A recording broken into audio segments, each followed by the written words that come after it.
সকাল হলেই রাজধানীর অলিগলি থেকে শুরু করে ব্যস্ত রাজপথ সবখানেই চোখে পড়ে বর্জ্যের স্তূপ। পচা খাবারের উচ্ছিষ্ট, পলিথিন আর প্লাস্টিক সব মিলিয়ে ঢাকা শহর যেন প্রতিদিন নিজের বর্জ্যের ভারে নিজেই চাপা পড়ে যাচ্ছে।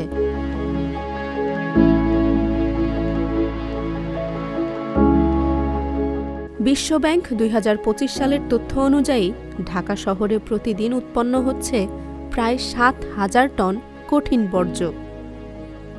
মাথাপিছু বর্জ্য উৎপাদনের হার প্রায় ০.৬০ থেকে ০.৭৫ কেজি।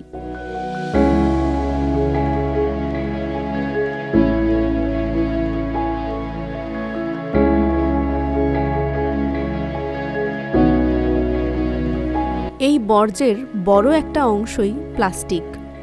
প্রতিদিন শুধু প্লাস্টিক বর্জ্যই উৎপন্ন হচ্ছে প্রায় ৬৪৬ টন, আর প্রতিদিন ব্যবহৃত হচ্ছে প্রায় ২ কোটি পলিথিন ব্যাগ।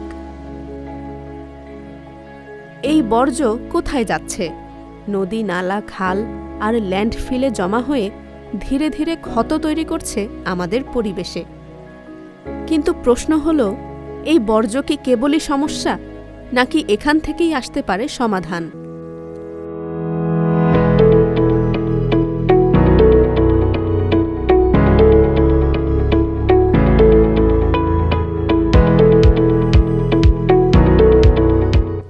আজকের ভিডিওতে আমরা দেখব কিভাবে এই প্লাস্টিক বর্জ্য পুনর্ব্যবহার করে তৈরি হচ্ছে টেকসই পণ্য, আর কিভাবে বর্জ্যই হয়ে উঠতে পারে ভবিষ্যতের সম্পদ।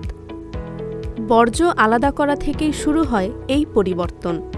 ফ্যাক্টরিতে প্লাস্টিক পরিষ্কার করে গলিয়ে তৈরি করা হয় দানা, আর এগুলো দিয়েই তৈরি হচ্ছে ব্যবহার্য পণ্য আর টেকসই আসবাবপত্র।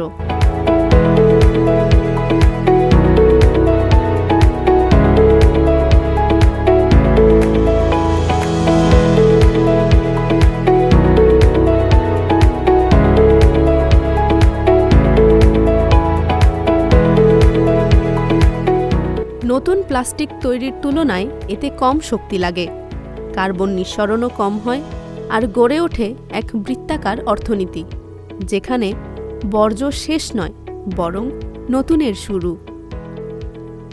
প্লাস্টিক বর্জ্য অভিশাপ নয়, সঠিক ব্যবস্থাপনাই পারে এটিকে সম্ভাবনাময় রূপ দিতে।